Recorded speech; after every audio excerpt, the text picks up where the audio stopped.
Selamun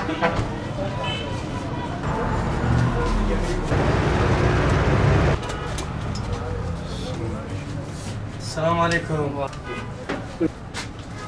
Kapat geri kaldırma. Zor mu? Bismillahirrahmanirrahim. Umut Kervanı olarak Afganistan'daki yardım çalışmalarımıza devam ediyoruz. Poriçerhi'ye geldik. İnşallah orada camide özellikle okuyan küçük çocuklarımız var, yetimlerimiz var. Ve bununla beraber orada mahalle sakinlerinden ihtiyaç sahibi olan kardeşlerimize sıcak yemek ikramımız olacak. Onlara bu güzel yemekten ikram etmek istiyoruz.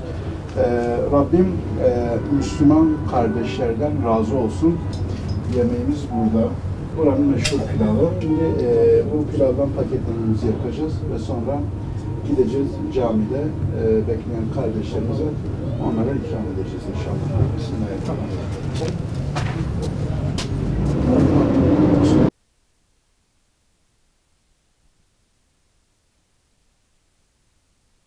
Bismillahirrahmanirrahim. Şu an lokantada yemeğimiz pişti. Paketlemelerimizi yaptık.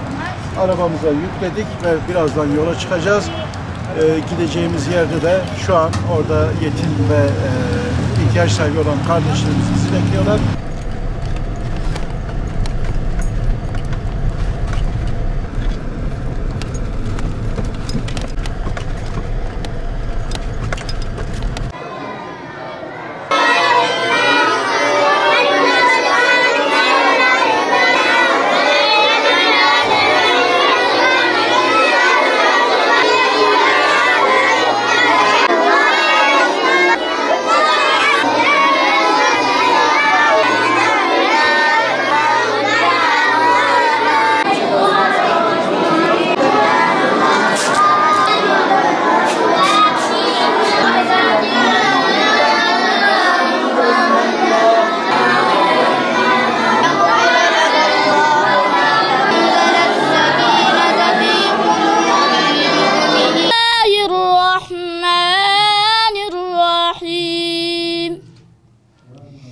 يا أيتها النفس المطمئنة لو أنزلنا هذا القرآن على جبل لرأيته خاشعا.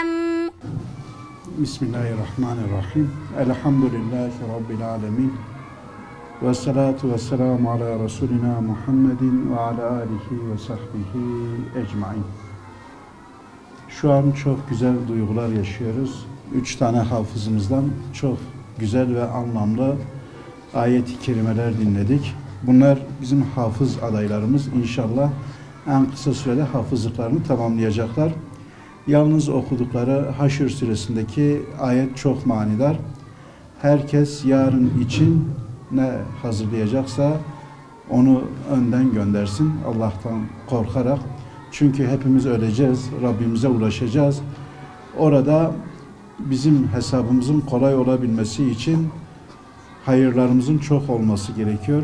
Rabbimize ibadetimizin, kulluğumuzun çok olması gerekiyor. İnşallah bizler de bu ayet-i kerimelerde geçtiği gibi Rabbimizden korkan, yarın ahiret için önden bir şeyler gönderen o kimselerden oluruz. Rabbim bizleri Ashab-ı cennetten eylesin. Amin. Nar ashabı, cehennem ashabı kurtulamaz. İnşallah bizler Rabbimizin kurtuluşunu müjdelediği ashabtan oluruz. Ashab-ı cennetten oluruz. Rabbim bizleri o zümreye dahil eylesin.